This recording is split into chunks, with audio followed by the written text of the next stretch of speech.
welcome to Anna's Advocacy Corner, our very first Rolling Start podcast.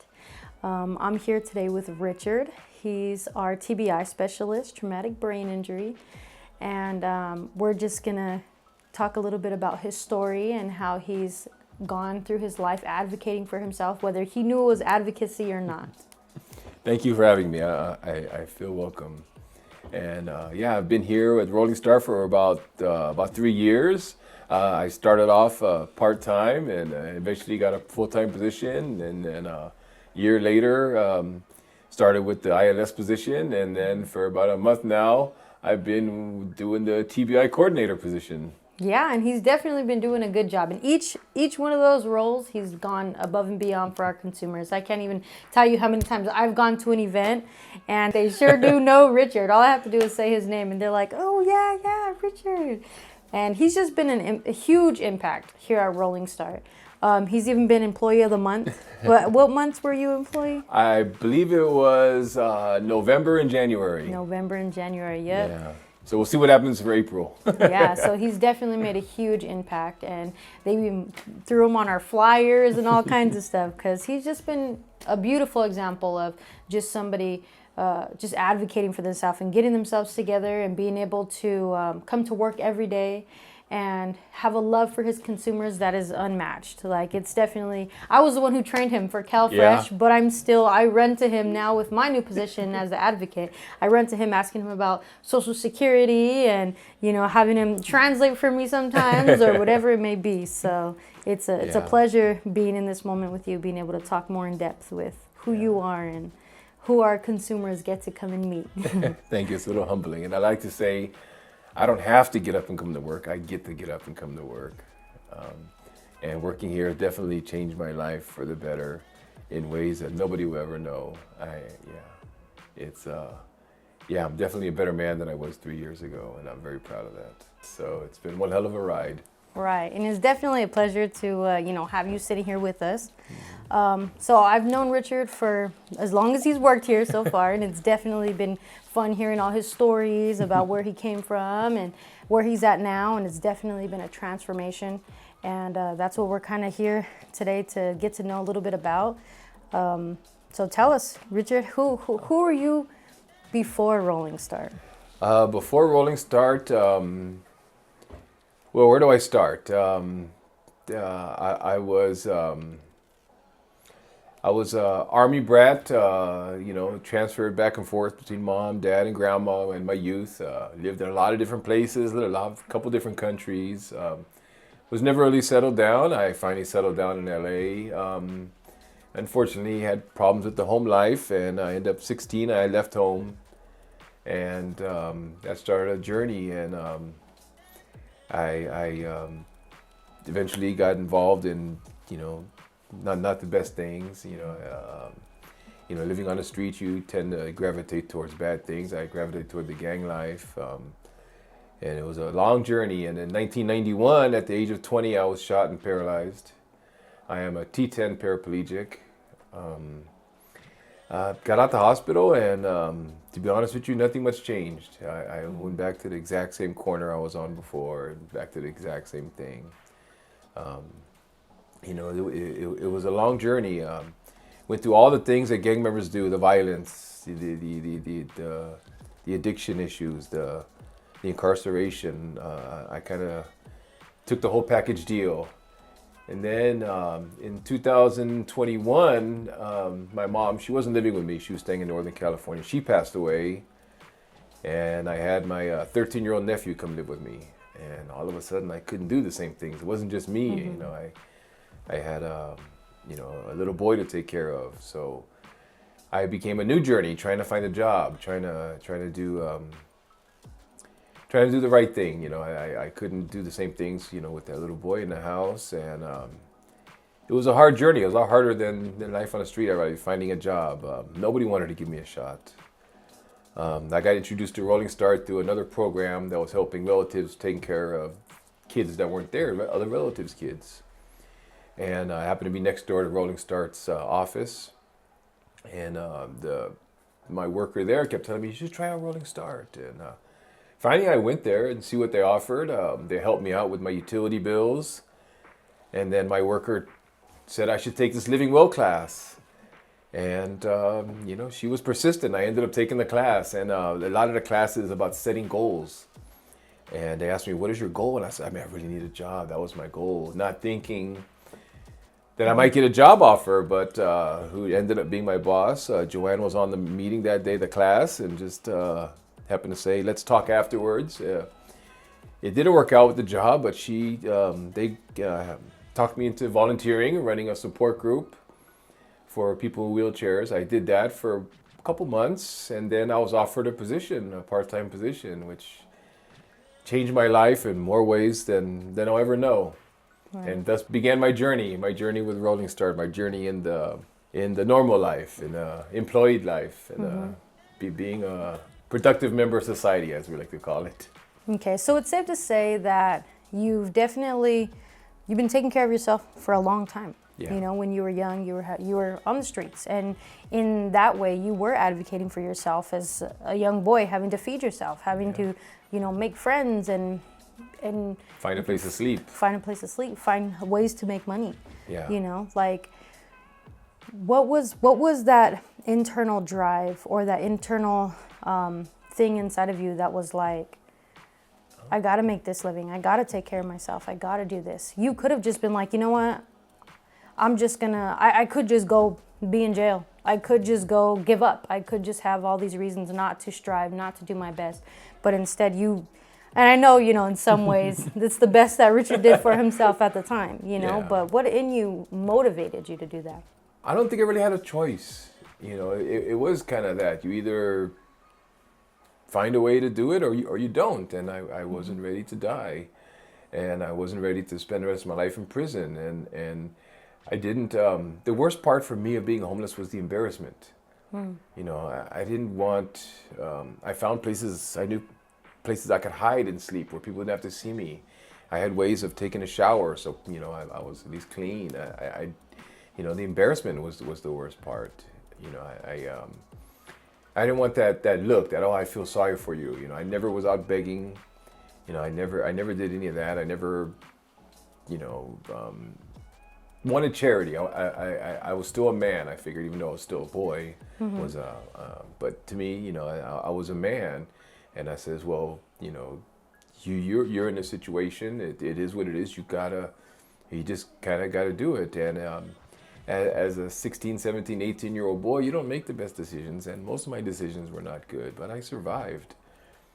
So, they may not have been the best decisions, but at the time, I thought I was making the best decisions. And I was very lucky, yeah, but, I just kind of didn't have a choice. You kind of had to, do it for yourself because I didn't have nobody else. I mean, later on in life, my mom came back into my life and helped me out here and there, but, as far as living with her, that ship had sailed. I think twice in my life moved back in with her for a small period of time, but I had to. And then, at 18, I ended up getting a job. I had a couple of small little jobs here and there. And then I worked construction for a couple of years. I was working construction actually right up until I think I quit the last job a couple months before maybe 2 or 3 months before I was shot.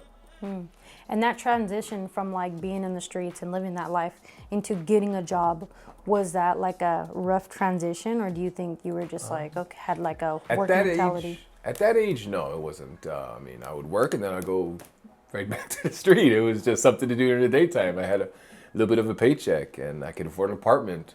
At that time, it wasn't, housing was a lot easier. This was the late 80s. Housing wasn't expensive as it is now. Later on in life, it was a drastic change. When I started working here, the changes night and day in my life. And then all the other things that I met through this job, I started participating in sports, and my whole life changed. It sounds silly, but when I first started working there, one of the most proudest moments and one of the things I was most happy about is getting my business card. as a kid, when you're younger and you're out there in the real world and you meet people and they always tell you their career or their job or what they do. And I was always embarrassed to say I didn't do nothing. I hung on the street corner. I was a criminal. I was a gangster. So I used to make up jobs. And now I didn't have to do that for the first time in my life. I actually had a business card, because, I still have that look sometimes, I realized. And, I tell them I have a job. They look at me like, oh, yeah, right. No, I have that business card. And it was something to be proud of. Yeah. It's definitely interesting that you didn't fall into like a life of like an addiction or something that was going to chain you to that life. Like what was the reason, or like what motivated you not to fall into that? Well, I did have dealt with my issues with addiction. I think most kids do.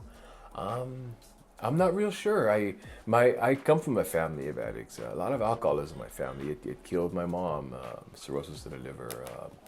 Her brothers, her father, my dad's family, my uncle, my dad's twin brother died of cirrhosis of the liver. My dad was smoking and on oxygen, caught the house on fire and passed away. Wow. So addictions, the theme that runs through, mother and father side of the family. And I'm not real sure. Like I said, I've dealt with certain issues, but I think also the fact that I didn't have the luxury of some other people, who had family they could depend on, and they had other things, that kind of, like a back, something that's, support that was there. I didn't have that. So if I didn't get up and go to job, I was back on the streets. And even to this day, I tell people this every now and then. They think I'm crazy. I still worry about living on the streets. It's my worst nightmare. And, I tend to try to, for a couple reasons, really try to do my best at this job. And that's one of them, because I know a lot of people, they can quit this job or get fired and get another job. I don't know if I can. My resume is not the best in the world. I'm a high school dropout. I have a GED. I don't have any other degrees. I didn't work for about 30 years before I got this job. So, I'm not exactly what employers are looking for. Yeah, but at the same time, I think that that's definitely beautiful, because there's people who feel like they can't because of their lack of degrees, or they can't because of where they came from, or whatever it may be, and to see somebody be able to live a life where they feel fulfilled and they feel like accomplished. I'm sure you feel accomplished being here at Rolling Start, helping all these people. Yeah. The paycheck helps, the business card helps. Yeah. And I'm on my third position here, and it feels really good, and it may sound crazy, but some of the smallest things really mean a lot. I mentioned one day the alarm went off in the office on a weekend, and the boss was out of town, and she called me and said, "Hey, can you go to the office and check on it?" And a lot of people would be like, "Oh, I don't want to go, it's the weekend." But I was proud. I was like, wow, she trusts me to go check on the office. And I know it sounds crazy, but, I felt proud. I still do to this day. Yeah, no, that's beautiful. And backtracking a little bit, how you were saying that coming from that life, you ended up getting injured.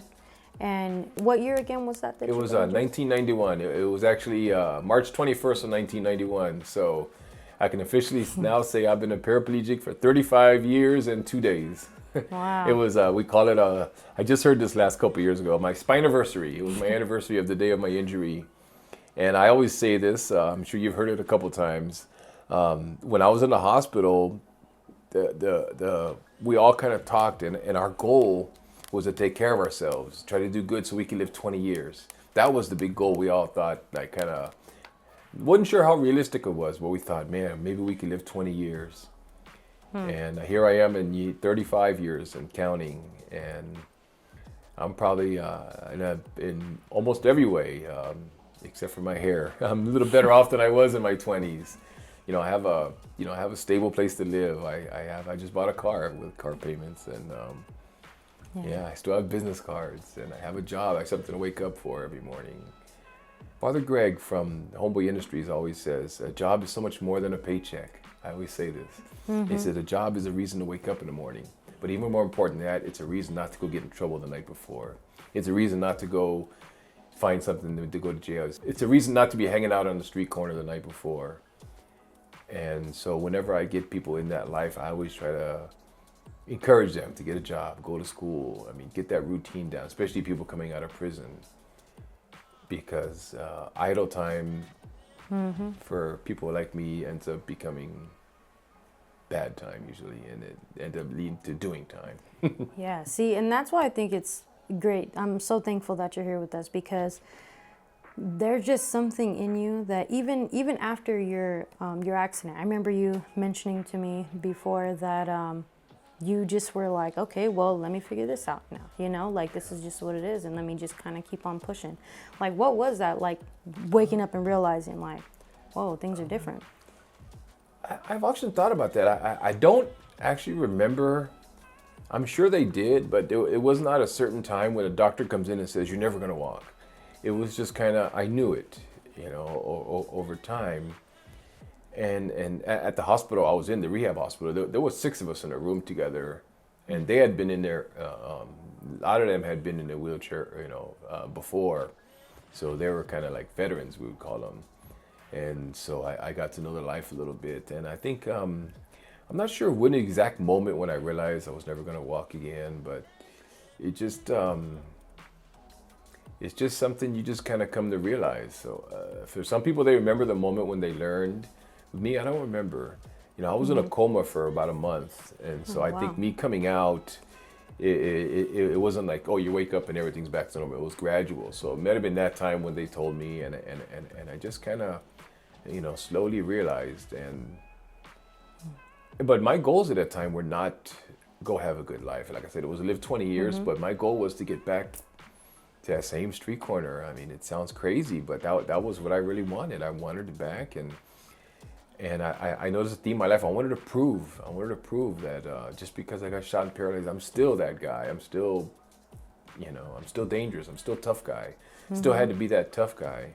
For some wild reason, looking back now, I see, you know, that I had that need to prove myself. And so I'm not sure. There's one reason. It's just kind of, and I think also too, I had other friends who had been shot years before me that I used to go with them, put their wheelchair in my car, and you know, so I knew that life a little bit from older friends of mine. But it wasn't. It's just kind of, well, it is what it is. You know, you just got to deal with it. You know, you deal with it or die. Was there any moments where you were just like feeling of maybe depression or guilt or of any? A lot of frustration. Yeah, of course. I mean, everybody, whether you're a millionaire or homeless guy, you know, frustration and dealing with that. It's part of life. Yeah, because see, in those moments, a lot of people just want to give up. What did you say to yourself to kind of help you get out of those feelings? I didn't want to be seen as weak. You know, I had seen other guys live like that, and I was at Rancho Los Amigos Medical Center. That was my rehab hospital. And I don't know if this is by plan but they had a lot of guys who had got out the hospital, you know, prior patients, and they would come back and visit. They would hang out at the hospital. I remember thinking it was weird, like, oh, what are these guys coming back here for? And now you're going to be going back? I was going back after I got out the hospital. When I was living in the area, I was back there every week, a day or two, just hanging out. You know, it's a pretty cool place, but the fact that other people go there and hang out, kind of, you know, okay, there is another life. Because when you're in that hospital, everybody's in a wheelchair. There was about 30 of us in there at the time. It was 1991. It was a very violent time. Almost everybody there was gunshot. You know, the only people that are walking are nurses, doctors, you know, social workers. So when you get onto the real world, it's like, oh gosh, now I'm the only one in a wheelchair, whereas before the walkers were the minority. But the fact that I knew other people and that they had already been living in the community, and a lot of them were doing great. I mean, you know, I knew that was possible. And I always kind of said to myself, if somebody else can do it, I can do it. Right. You know, I'm not weaker than that guy, no matter what. So if they can do it, I can do it. Yeah, I think that saying right there is pretty beautiful. They can do it, I can do it. Because even in my own life, having to figure out advocacy, I didn't even know I was advocating for myself for a long time. Just trying to get through life, it kind of comes from the same place of like maybe a little bit of pride or just feels like I was always too small. I was always too little. I was always just not smart enough to do something. And I kind of had a similar mentality of like, if somebody made a way, if there's a way, then there's a way I can get there. You know, may not be the same way, but I'll definitely get there. And I think that's what advocacy is a big part is about, you know, because sometimes we find struggles that we're like, man, like there's this brick wall right here and I can't go through it. We don't just give up, you know, like let me try going over it. All right, well that weighs, I'm not tall enough to get over it. So let me try going around the side. Okay, well that side's closed, you know, maybe I got to go under it, you know, like when somebody else could have just shouldered their way through that wall, sometimes it might look a little bit different. Being involved in athletics as a young kid, I think taught me a lot of that too. You know, I wasn't the biggest guy and I wasn't the strongest, wasn't the fastest, but you know, I was a junior high, elementary school, high school football player. I was a junior high and high school wrestler. Especially in wrestling, you get in a lot of bad positions and it's easy just to give up and let yourself get pinned, but no matter what the situation is, you got to fight out of it. And I think I remembered that later on in life. Like, you know, kind of the same thing, you know, when someone, you know, you're wrestling someone a bit better than you and they take you down, you could give up or you could just do it. And life kind of gave me a couple punches in the gut, but you just had to kind of, you know, just kind of deal with it. Have you always been good with like a routine, or is that something that you had to gradually kind of get better over time? Because I mean, being consistent in the streets where you were at, you had to kind of have a routine, or even having to get up and do your therapies or do whatever it was after the accident, you had to kind of create a routine. Never thought about it too much, but maybe the same thing, going back to athletics and in wrestling, you know, a couple times a week you would get to school an hour early and do running. And, you know, and then you get your routine. You have practice at a certain time. You know, you have to go home and, you know, do your schoolwork, because if you're not passing classes, you're not going to be able to play sports. And so that I kind of had my routine, my things I had to do. And, you know, living by yourself, like, you know, like I said, at 18, I got my first apartment. I've just kind of been living on my own since then. You know, without a mom, without a dad, without a wife and everything, I had to do it myself, you know, otherwise I'm going to live like a pig, and I refuse to live like a pig. So you have to have that routine. And then being incarcerated too, I mean, anybody who's incarcerated will know that that's how you live. You get your routine. We call it a program. You get your program and you have to do that, and that's the way you pass time. And it's kind of the same thing now. Like, I have to get up and, you know, because, you know, if I don't have this paycheck, I'm not going to afford the car payment. I'm not going to afford the house, and I'll be on the streets again. So you have to kind of have that routine. You have to do it. And, you know, sometimes I ask, how do you like the job? And I said, man, I hate waking up in the morning, but I love it once I get to the office. Yeah, that's what I always tell myself. The hardest part about getting to work is getting to work. You know, once I'm there, then I mean, for me, it's just getting out of bed. Yeah.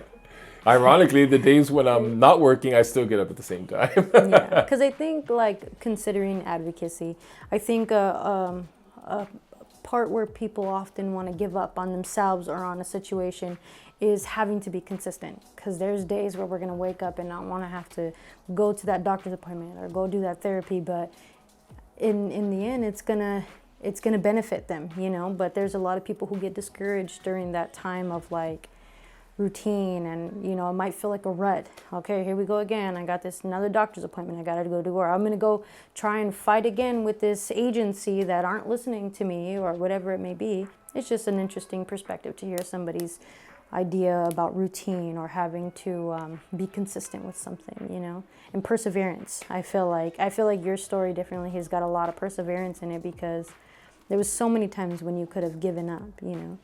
And so now you were saying that after your accident, you know, you were still going back and stuff. And then what led you to move to where you're living now in Victorville? Well, I got, you know, moved back in with my mom for a little while after one of my releases.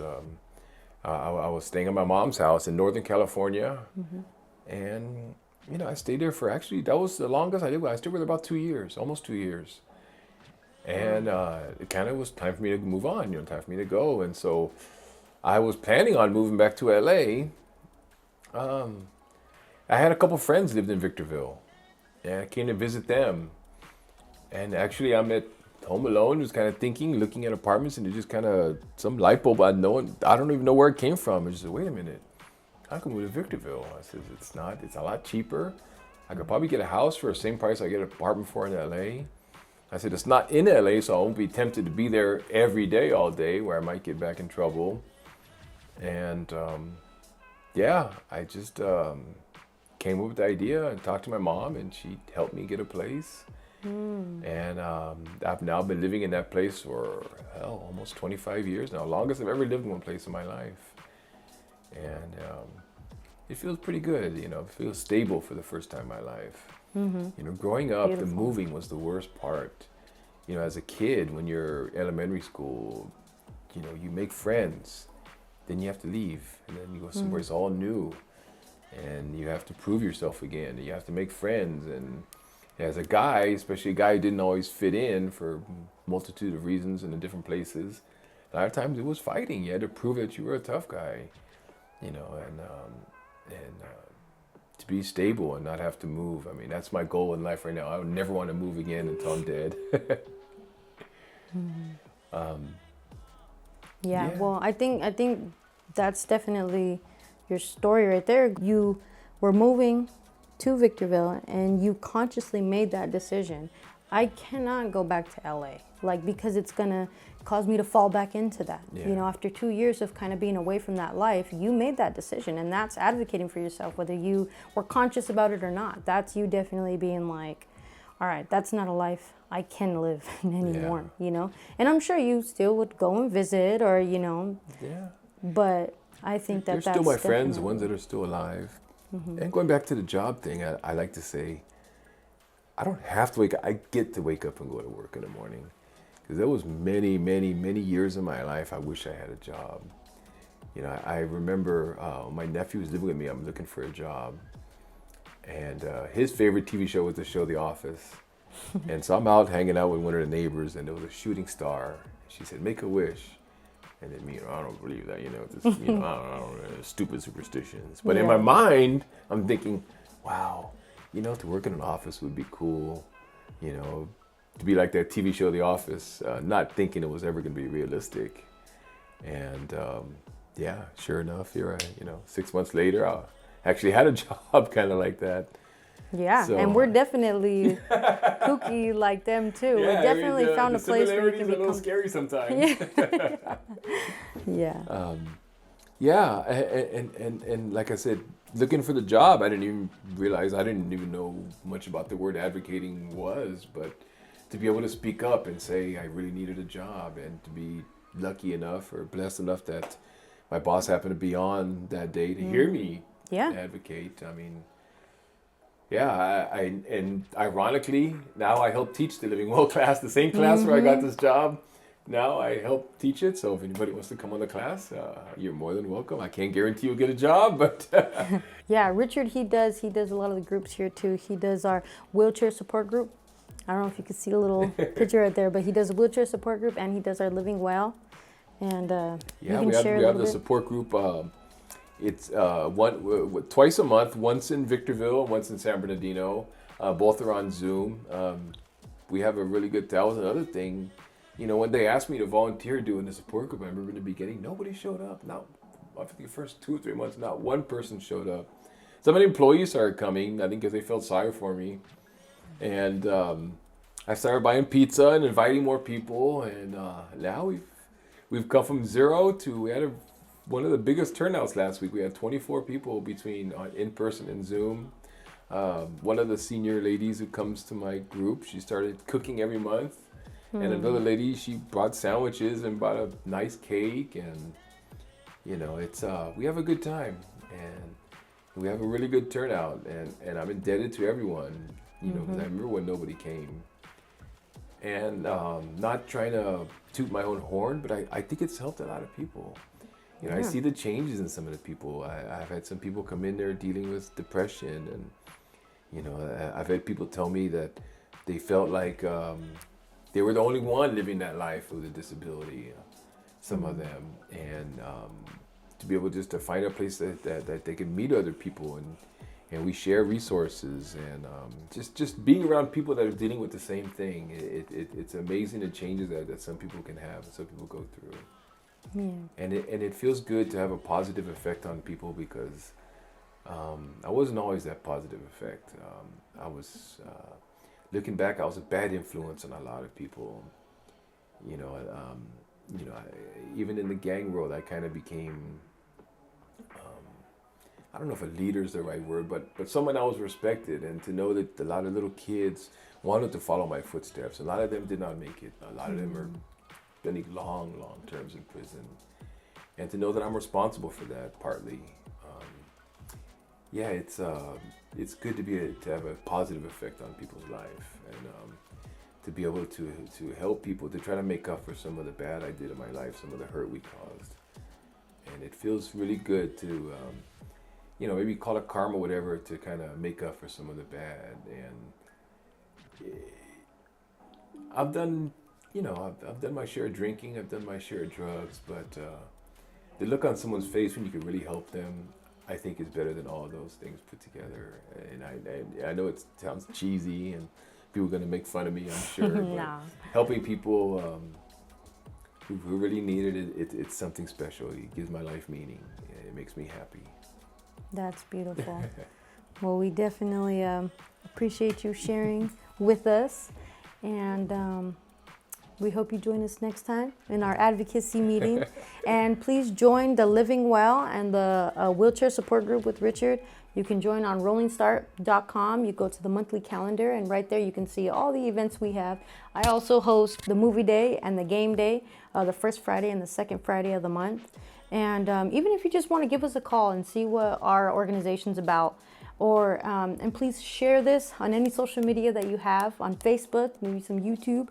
So if you like and subscribe, you'll be able to see more of our associates here and more consumers that are going to be coming in and spending time with us, so we can get to know really what the different ways advocacy has helped people, and the different ranges people are using advocacy to get to where they need to be in their life, and in whatever direction they're headed. So we appreciate you joining us. Thank you, and thank you to everybody here at Rolling Stars for taking a chance on me and giving me the job, and changing my life in ways that nobody will ever know.